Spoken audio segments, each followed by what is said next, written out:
Hello everyone, thanks for joining me for a quick review of the Samsung Galaxy Z Fold 3.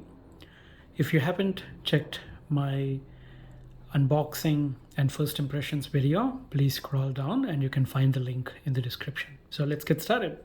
So I've been using this as a daily driver for the past couple of weeks, and some of the highlights of this phone are the ability to multitask.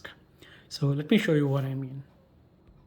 So here I have an app opened, and let's say I want to work with two apps at the same time. So you must be very familiar with the multitasking abilities of Samsung phones. So when I long press the menu button, it shows me all the open apps. And here, when I click on the icon at the top of this app, this menu pops up, and then I'll click on open in split screen view, and on the other side I'm going to open up Chrome. So now if I want to open up any links, you can see that everything opens on the right hand side because this link opens up in a browser. Because of the extra real estate that's available on this large screen, it becomes easier to multitask. Otherwise, the only way to do this would be to open this app and then click here, and then you will lose focus of the original app. So now you are taken to the browser. So having this big screen is really a boon for multitasking. So now let's talk about the camera. Coming from S21, the camera quality has certainly improved, of course, because this is a newer phone. But one advantage that I have seen is if I'm taking pictures of someone using my rear camera, I can turn on the preview mode on this screen. So anybody who is facing the camera can see themselves on this side. So it kind of gives the person whose photo you're trying to take an instant feedback. They can see their own reflection on this side of the screen, and that's also possible only because of this dual display. You won't be able to do that on a regular phone. On a regular phone, when you take pictures, the person whose picture you're taking have no awareness of how the photo is going to come about. But here they can get instant real-time feedback. As far as accessories, case and screen protectors are concerned, I've provided some recommendations for a good case and a good screen protector set in my unboxing video. Please do check them out. But this phone is certainly a little bit bulky because of its unique design. I wouldn't count that as a flaw, but that's the consequence of creating a large display. Weight is inevitable, higher weight is inevitable. So I don't count that against it, but the problem is until you get used to this phone and this weight, you will feel a little bit odd holding this phone compared to a regular bar phone. Also, this is supposed to be a bit more scratch resistant and also waterproof. So I have noticed that it doesn't scratch easily, and also the touch screen is really good. I know this is an AMOLED display, and my S21 also has an AMOLED display with a screen protector on. This doesn't have a screen protector, but the screen is very snappy, very responsive. It's very comfortable to use, very inviting to use. The Snapdragon 888 processor is very snappy. I haven't had any performance problems. I do have a lot of apps on installed, and I multitask a lot, but I've never experienced any issues with performance with regular use. The battery life is also not that bad. A full charge will last me a full day, and I maybe use about 30 to 40 minutes of video, some phone calls, and regular browsing here and there. But I expect the battery performance to go down as time goes on, like you would expect with any phone with a lithium battery. So now let's talk about some other flaws.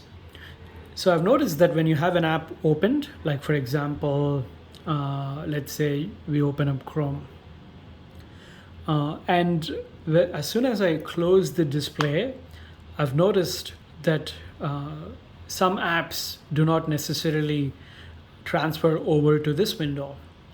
So the app has to be specifically designed so that when you open it in this big screen and you close it, it automatically transfers to the screen. So only small, if few select apps right now support that mode.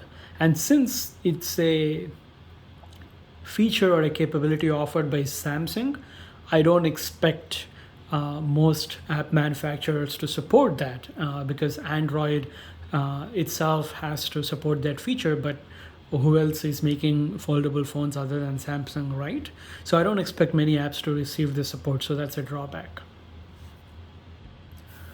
Also, because of this dual display, you can see that when I'm accessing my settings, I can see all the items in a given setting on the right hand side. I don't have to go in and go out like you would on a bar phone. Another benefit of this phone is if you open the Samsung Members app, you can see that there are several coupons available, like for example, $30 worth of movie tickets with Fandango. They also have $50 voucher for Uber, 6 months premium subscription for LinkedIn, a workout app, and a bunch of other memberships, 1 year complimentary membership with Founders Card, and a bunch of other goodies. So I definitely recommend that you try this Samsung Members app, including 4 months of YouTube Premium. I talked about this capability in my unboxing video, but when you're watching YouTube, you have access to comments in the second screen at the bottom. That is really neat. And also when you expand, you can see that the folding line at the middle is very subtle. You can still see that line when I make it full screen, but it's nowhere near bothersome. It never bothered me at all. The display seemed very natural, and kudos to Samsung for pulling this off the third time. Also, if I were to minimize this, I can access other videos. So this is a classic tablet view on a mobile phone, which is really cool. This does support S Pen, which you have to buy separately, an advanced version of S Pen. But the problem is there's nowhere to put it. So you have to carry that S Pen separately. Okay, my final thoughts. So this is a $1,700 phone, and it's worth as much as my first car in high school. So $1,700 is a lot of money, and the technology and the level of sophistication that this phone has, especially with the foldable display, is just amazing. But is it worth $1,700? I guess the answer to that is very subjective. Remember that when the first iPhone came out, of course, it was a trailblazer. It set the path for a lot of other phone companies. Same thing with Note. When Samsung first came up with Note, everybody laughed at how big the screen was. But now the size of Note screen has become standard. Everybody likes big screens anyway now. So even with foldable technology, even though it's $1,700 right now, I think that the future is very bright for Samsung. Imagine expanding this foldable technology onto watches or other wearable devices so that you can instantly increase the size of the display of any wearable technology. And that's impressive because for watches, one of the biggest problems is the real estate. It's very hard to type, and you cannot count on voice technology because what if you're in the middle of a public room with other people. It's very easy to mix your voice with others, and you may also want privacy. So voice search and voice recognition and voice capabilities don't solve all problems.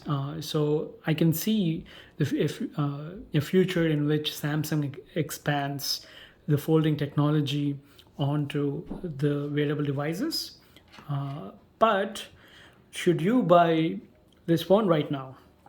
The answer is, if you are an enthusiast and you heavily depend on your phone for work or for multitasking or for any other reason, if you're a power user and you make enough money, then I would say go for it. Like any technology, as I mentioned, over time, the cost of technology will go down as more and more people adapt. At the beginning, it's always the enthusiasts and power users who are willing to spend that premium money for premium features. So I can't find Samsung at fault for this heavy price because they have to justify the costs for engineering. It costs billions of dollars for research and development, so I totally understand that. But the decision to buy is totally up to you. But I think it's a wonderful device.